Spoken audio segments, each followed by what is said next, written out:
Live from Fargo and serving you on TV, online, and on the go, this is Valley News Live at 5. Breaking news tonight, Fargo Public Schools has just released its restart plan draft for this upcoming school year.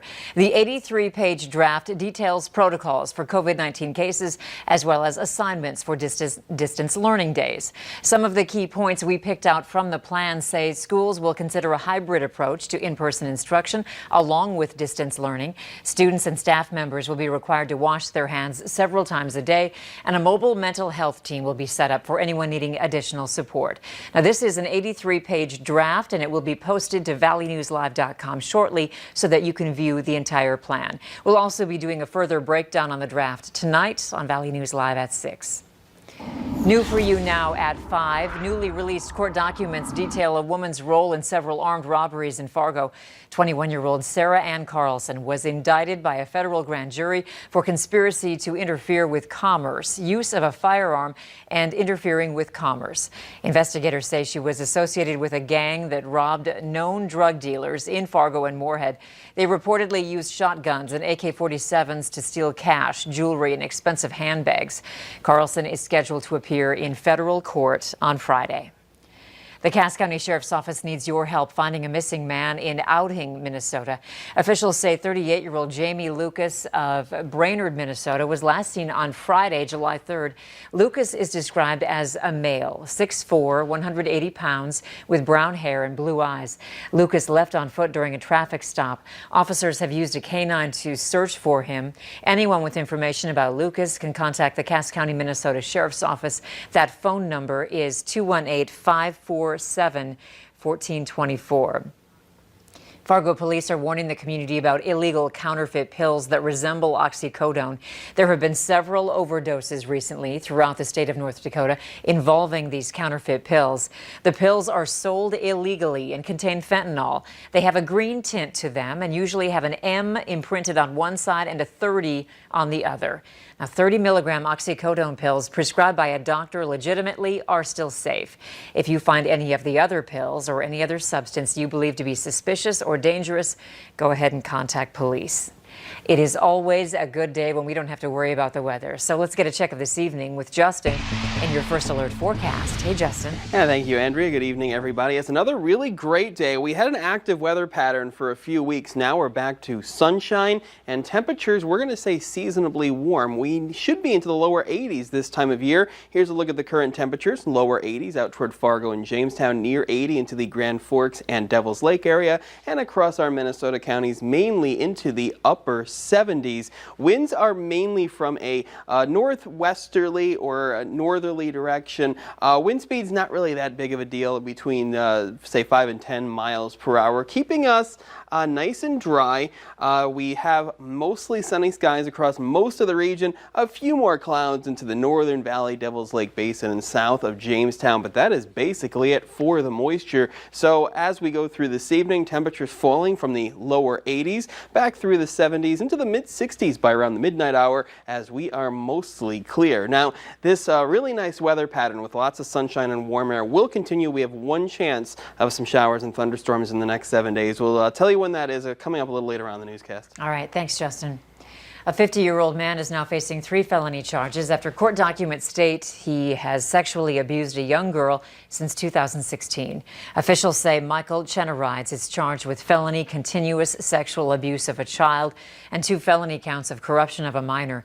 Court documents state a 16-year-old girl told investigators that Chenerides had been sexually abusing her since she was 12.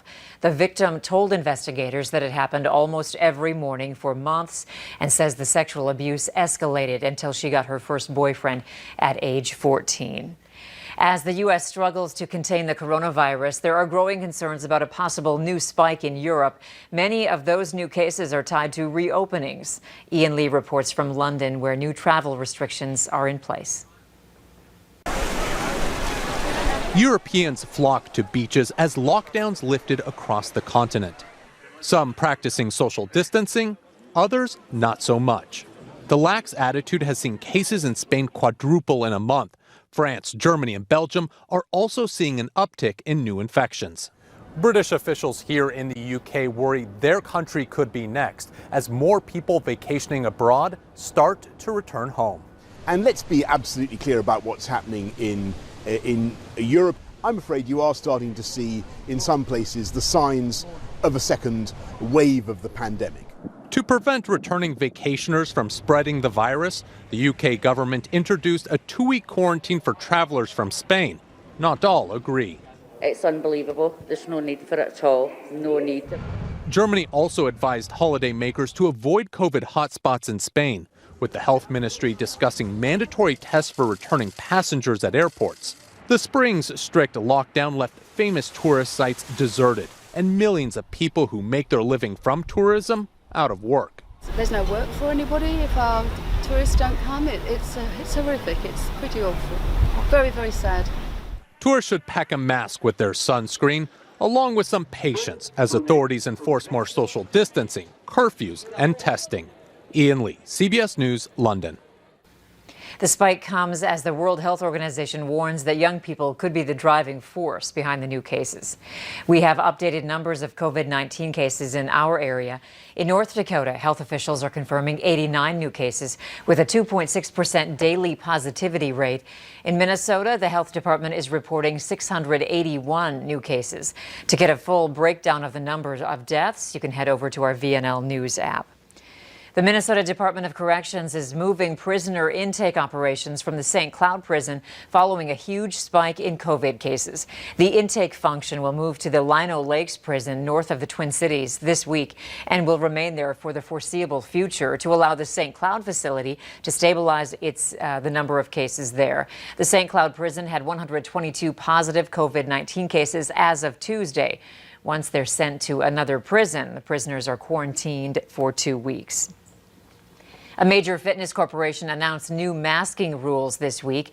Planet Fitness says starting Saturday, August 1st, gym goers must wear a mask the entire time they're in the building, including when they're working out. Valley News Team's crime and safety reporter Bailey Hurley talked with local experts today about how this could impact your breathing and what you can do about it.